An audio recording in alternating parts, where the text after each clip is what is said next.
Hey, welcome back to Inside the 90. Good to see you, Andrew. Absolutely. Good to see you. So we're gonna debunk 5 common myths about EOS real quick. I love it. I think the first one that we hear, or you'll hear the vibe of, is EOS is a fad. And funny how this totally came true. I was having lunch with a friend of mine 2 years ago who's now one of Andrew's clients, and he looked at me and he goes, "Man, you EOS guys, you're like CrossFit. I don't know what's going on at the gym, but I need to show up for my free workout." And I was like, I actually do use that analogy. It is, CrossFit's not for everybody. There's plenty of gyms. It's not for everybody. EOS may not be for everybody, but for those that really want it, it's a great fit. So let's start with just debunking that idea that it's a fad. Well, the first rule of EOS is you have to talk about EOS. Yes. Right? It's like that. First rule of CrossFit is you got to talk about CrossFit. Yeah. Right. Yeah, the first rule of Fight Club: don't talk about Fight Club. So yeah, I think the first one talking about being a fad, like that thought of it being a fad. There's just so in general, to kind of debunk the fact that it's a fad, there's right now, I think the last time I checked, there's about 30,000 organizations running on EOS with the support of a professional implementer. Yeah. There's 800 professional implementers worldwide doing this full time, and which equates to about 300,000 companies in general utilizing the EOS tools. Yeah. Been around for 20 years, and so that's just some stats on the growth of scale. The scale of it. Now some facts on like the actual impact. This is a new study that we just got. I'm going to read it because I don't want to get the study wrong. This just came out in the last 12 months that there's been third-party validated data studied over a 10-year period, providing companies running on EOS grew more than 35% faster than companies that did not, and that growth is sustained over time. Yes, I mean, that is the proof. Yes, and they studied, there's a note in here, they studied it based on a sample size of 10,000 running on EOS with the help of an implementer, and 10,000 that did not. That did not run on EOS. Yes. Yeah. Okay. In the same sector. Yeah. Yeah. And that was their sample size on that. And so that's a little bit more than it's just a fad. Yeah. Now, I will say there is buzz around the EOS term. And I will get people that'll reach out and say, I want to do EOS because my buddy's doing EOS. Yeah. And I feel like I don't want to miss out on the boat of whatever this thing is. Yeah. And that's a red flag a little bit. Yeah. You need to be doing EOS for the right reasons. You need to be vulnerable. You need to want to grow. You need to have complexity. You need to, right, all of those things that are kind of our sample size. You got to be committed to this. You don't want you don't want to start EOS if you're doing it because you think it's a fad. Yeah. There's like that other side of it too. And then the next one, and this is probably the one I hear or just observe, is that it's rigid, right? It's like, I don't want that pressed on me, especially as a visionary leader, right? It's like, don't give me rules. I don't need a system with rules. I don't do well with rules. Yeah, well, damn right it's rigid. You know why? Because you need structure. Yes. We need to grow this organization up a little bit. Yeah. And there are some, and I joke when I say that, but rigid is the wrong word, right? Because it's not a hand slap. It's not this you stay within these boundaries and lines. I think the where people see it and they focus too much on the rigidity of what they'll say or that perspective is they don't like the idea of the rigidity because they think it's too simple. Does this make sense? Yeah. They want to make it their own, but essentially what they want to do is add complexity, which is exactly the opposite of what it's doing. And so somebody did this. I think it was Mark O'Donnell, or somebody gave this analogy, which I think is the perfect way to do it. Is that EOS gives you a system and a framework to play the game within, and the game is business, the game of business.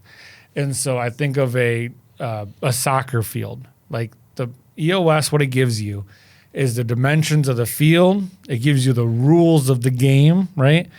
It gives you accountability of hey, you kind of went out of lines. Let me give you a penalty. And like it creates this common system for your organization, though. It's not for an individual, it's for the organization. And then you as a team get to play the game however you want to play. Yeah. Call different calls, do different things. So there's creativity, and it builds freedom because there's structure and there's a common language on how we do things. So that's a little bit of a rigidity side. I'm curious about what you'll hear of like people saying rigid. What's the context behind it? I mean, I would say the more bureaucracy is, it's more of like, bureaucracy is the idea that there's all these processes that prevent us from getting our work done, right? They're rules and measures to provide safety and security, but they actually slow down the productivity of everything. And I think that's like when you just easy example is like giving a salesperson CRM, right? It's like if you give them one that's easy to use, they're going to use it. But if it prevents them from selling, they're not going to use it. So I think there's this fear that it's the system that like just is going to slow us down. Yeah. Well, when I first saw EOS, the thing that attracted me to it, it's everything that I'm already doing. It just makes it simple. Correct. Yes. Well, I'm already having meetings with teams. I'm already looking at data. I'm already having priorities and goals. I'm setting a vision, right? Like all these things, I'm already trying to manage a team. And if you look at it from that perspective, it just helps you do that more effectively and on a common language. Like that I think is the value in that. There is some rigidity to that, but it just gives you a way to do it faster. Yeah. At first you have to implement it, but I'd be hard pressed to find an organization that implemented EOS and says we've moved slower now. Yeah. It's 99.99. It's we're moving faster now. Well, and the whole idea is we all have things we know we have to do to get us where we need to go. Yeah. And all the framework is doing is prioritizing the things that we know we need to do to get us where we need to get. One, it's a perfect example. We have a rock, right? Like where people get frustrated with bureaucracy is their inability to get things done, right? That's Correct. That's where that frustration comes from. So if I have this idea or project that I want to get done and I met with a bunch of obstacles, that's bureaucracy. Yeah. Red tape, all these different things. Well, if you look at an organization running at EOS, the exact opposite should be occurring. I have that thing I want to get done, which is now a rock. And not only do I have it as a rock with an end date that says I need to get it done by that date, but it also now gives me a team that I go into a meeting with and I report to them once a week and saying these are the things in my way, and we spend time solving to get through those things. Yes. So it's the exact opposite of Correct. it, right? Yeah. And, this was, Gino Wickman said this, which just hits me hard, is like EOS is not a bureaucratic system. It's a bunch of gritty entrepreneurs found a way to move faster and get people on the same page to move faster and help other gritty entrepreneurs. Yeah. That's really what it's there for. Yeah. It's an entrepreneurial system, not a corporate system. And then the other common thing that we hear or I'll read about too is this fear when EOS is first being rolled out, and it may be at the leadership level or people are hearing about it, but it's not all the way rolled out yet. Yeah. And so employees have this feeling of like, oh, crap, this is something that's, it's being done to me. It's not for me. So it's pressed down. So how would you debunk that myth? Yeah, actually, I'm going to flip that one to you. Okay. And the reason I want to flip it to you is a couple of reasons. One is every time that I've implemented EOS, I've been the one wanting to do it. Yeah.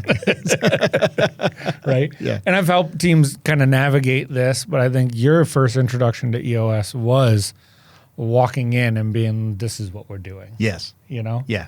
So just even your experience in that, and then even your more recent experience in Wonder and having the team buy into it and get behind it, kind of what did that journey look like for you? No, so that's actually a good segue from the last one about bureaucracy. So when I was introduced to EOS, I was had decided I was going to do my own thing, and I met with a friend of mine who owned an agency, and he heard me out, and he said, I hear that, but I'd really like for you to come do this with me. Yeah. And he was like, I'm doing this thing called EOS, and I had never heard of it. And he gave me Get a Grip. And, as I read that, that was literally that fable was the job I had just left, the same team. And I was like, wow, if we would have had this, it would have been amazing, because everyone hits a ceiling, and that's where the fable starts off is, businesses hit ceilings. And when you hit ceilings, how do you break through them? And you break through them with alignment.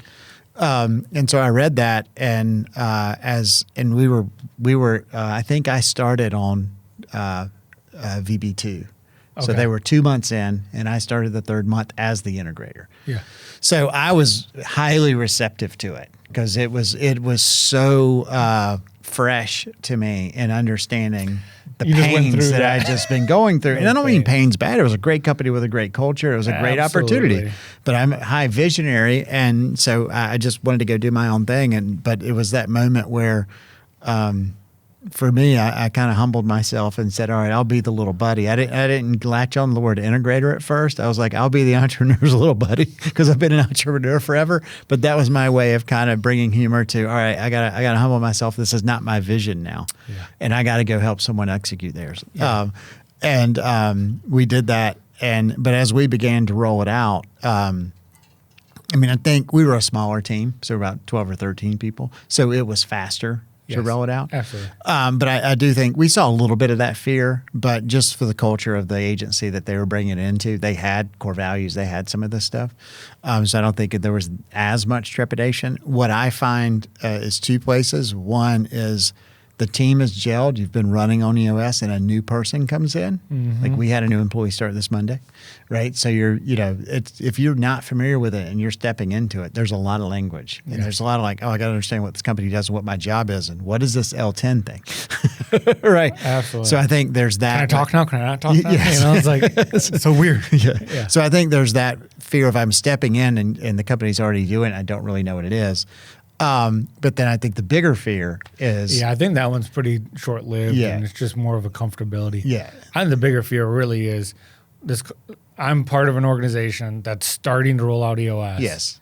And what does this mean for me? Yeah. And it seems secretive. Correct. And all these different... Because the way that it's rolled out starts with the leadership team before we start rolling it out with the rest of the organization. Yeah. So there's this period of oh, what is this thing? And it kind of has a moat around it for a little while. Yes. And it's like, we can't get across the bridge. We're not welcome in the room. And it's really not that. It's just before it gets rolled out, the leadership team has to gain some clarity to explain what it is we're doing, why, and how. Absolutely. And so I think that from an employee's perspective, I would say to a leadership team, to a visionary leadership team, understand that is most likely a concern of your team that's not participating yet. And so you have to communicate early and often. Yeah. And I think to debunk the myth of it is done to us, understand that the reason the teams that I work with, the reason that they want to bring EOS in is usually because they recognize a communication gap in the organization as one of the reasons. There may be a couple, 2, 3. But one of them is they recognize that they are failing you in effective communication, right? And so they want to understand and learn tools to help bridge communication between departments and from you and from you to them and them to you, and just increase that communication. Yeah. And so that's really where we're trying to get to with some of this. The reason it may feel that way at times is because when we roll it out, we're really making sure we're changing the way that we're running this organization.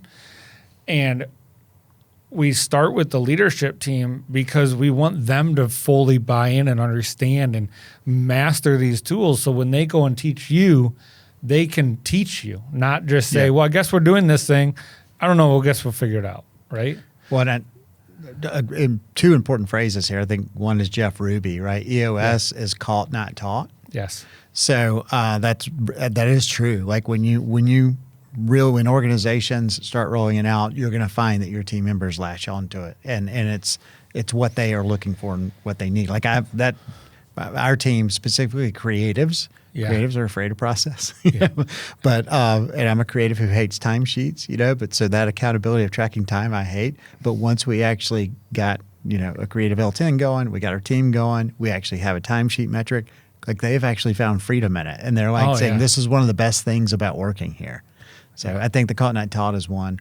The other is that from a leadership perspective, you don't want to push it down. You want to pull others in. Yes. Right. So there's a timing that goes into we're a leadership team, and then we're going to pull in, our managers, and then we're going to pull in. But you really are rolling it out by pulling others in, not pressing it down. Yeah. So the caught not taught thing, I always say that teams leaders try to gatekeep like the team, and because they have these assumptions of how the team's going to react, right?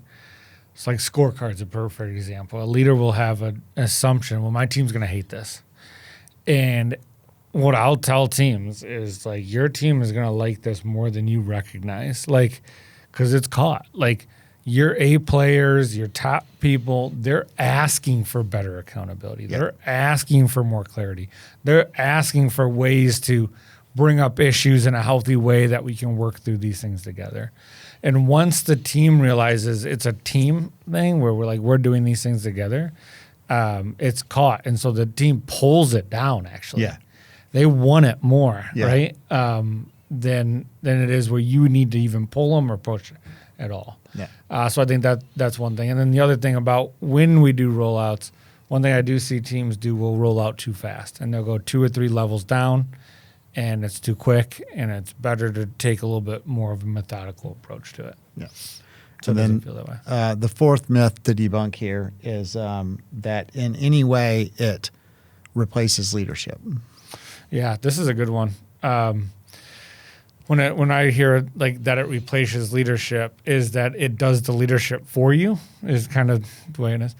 And the system itself does not replace good like leadership. Like, you can still be a poor leader inside an EOS system and do a lot of damage and not get the traction you want. You can use EOS tools as a weapon. You can not communicate effectively, all those things. Like, you still have to learn how to be a great leader. EOS as a tool, LMA, which is understanding the 5 principles of leadership and 5 principles of being a great manager. You guys still have to do those things. Yeah. It's reliant on you. It doesn't replace great leadership. And I think I've heard, anytime that EOS has gone bad, it's those things where it's like, well, they were forced on us. We were told we had to do this, and that's it really, that's not EOS, right? It's the fail of leadership to use 100%. The tools correctly. 100%. It's I think of anything. It's like the tools themselves innately are not going to hurt anything. They're only going to better a situation if the people that are using them for good, not using them for bad. So that was our fourth one, but I'm going to make the next one 4.5 because I've come up with the other fifth one, because the one that's related to this leadership is that it runs itself. So it's leadership and it runs itself. Those are 2 myths, but let's talk about it running itself now. Yeah. I actually start to see this at times where, and this was that conversation I was having with a visionary recently, where you are, say, 18 months into using EOS. And so you have L10s going, you have rocks going, you have scorecards going, and you just kind of get into the groove. Well, yeah, we got that track there, we got this track there. We're good. EOS is good, right? And like, that is, all that means is you got it implemented, right? And now the real work continues. Like, the work continues of, is the measurables correct? Are we actually highlighting red ones in the L10s and digging in and solving things? Are we challenging ourselves on the vision where we see misalignment, right? Are we calling out when we see a process breakdown?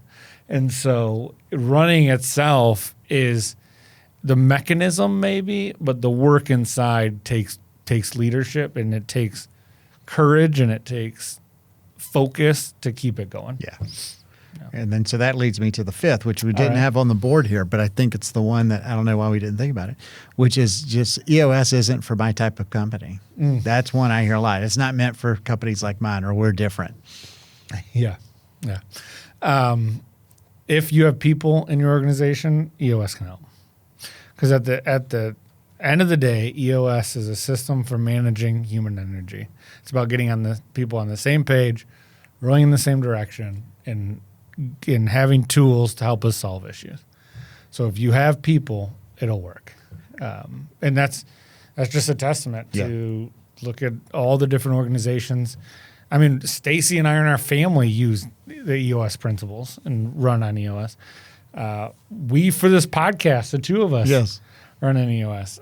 Your marketing agency runs on EOS. My EOS practice runs on EOS. Right? What are some of the industries that you know where you've had clients? And like where I have clients are any type of service-based industry. So marketing agencies, custom software development, accounting firms, professional services, engineers. Engineering firms, accounting, law firms, trades. So HVAC, electrical contracting, any type of service from that side, video production. And then you even have, like, I have auto dealerships, travel, manufacturing, logistics, fabrication, distribution, and these are all ranges between, about 5 team members up to about 400 team members. And worse. And I know organizations and implementers that are helping $1 billion organizations in different teams as well. I know people that use it in PE firms, at the actual PE firm, and then the smaller organizations that they may own. It's really anywhere that humans need to align and get on the same page. And then like we did on one of the earlier Inside the 90 podcasts, we talked to Mint Mobile. And like they grew from their VTO to the $1 billion company that sold. They hit their 10-year target early. Absolutely. I do think that's really important. It is more about the size and scale a little bit, right? I mean, EOS says 10 to 250. I encourage anyone, whether you're one person or 2 people or 3 people, to start using the principles because it's applicable. And then after 250, once you hit a matrixed organization, I know that can get really complicated, right? Or publicly traded. It doesn't have that entrepreneurial spirit to it anymore. And I think there's probably some layering there. I've never worked with an organization over about 400, so I can't speak to it as much. Just working in larger organizations, I would imagine that's where they're getting. It's much. You can't truly simplify some of the inherent complexity that's in those. Yeah, absolutely. So, awesome. Well, those are our 5 to 5.5 common myths. Just drink the Kool-Aid. Exactly. Just join the fad. Just join the fad and drink the Kool-Aid. Do you want to grow your business 35% more than your competitors? I mean, what else need you to know? Exactly right. All right. Thank y'all.